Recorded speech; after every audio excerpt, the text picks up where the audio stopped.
The Gospel of Matthew. Have you ever stood at the edge of a canyon? The view is breathtaking, but the gap is too wide to cross. On one side, where you've come from. On the other, where you're meant to be. But without a bridge, you're stuck. Now imagine someone builds a bridge, strong, beautiful, purposeful. That bridge changes everything. That's exactly what the Gospel of Matthew is. It's not the first gospel written, but it's placed first because it connects two sides of God's story. The Old Testament's promises and the New Testament's fulfillment through Jesus. Matthew's gospel is like a spiritual bridge, gathering the past, pointing to the future, and showing us that Jesus is the Messiah, the Son of God, promised King. And the writer, a man named Matthew, once a tax collector, viewed as greedy and rejected, but Jesus called him. Matthew left everything to follow. His life changed, and he wanted the world to know why. Matthew shows that Jesus fulfilled over 50 Old Testament prophecies. He's not just a good person, he's the king the world was waiting for. This kingdom came near through Jesus.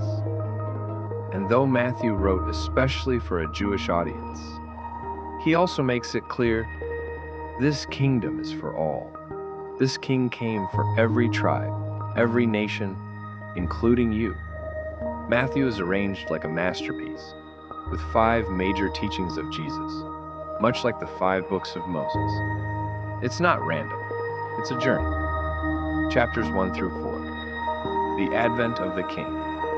It begins with Jesus' genealogy and birth, then his baptism and temptation, proving he's the king God promised. Chapters 5 to 9, the authority of the king. It begins with the Sermon on the Mount, followed by miracles, showing he teaches and acts with divine authority. Chapters 10 to 12, the mission of the king's disciples. It begins with sending the 12, equipping them for mission, and preparing them for opposition.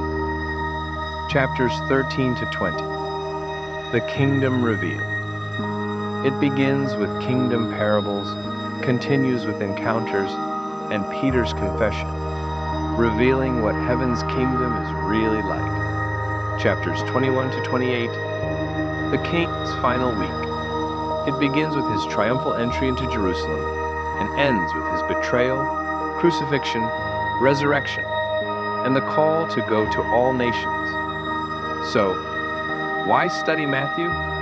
Because it reveals who Jesus truly is. It strengthens your faith. It proves that God keeps his promises, and it invites you to step across the bridge into a new life with him. So, what are you waiting for? Open the Gospel of Matthew and take your first step across the bridge.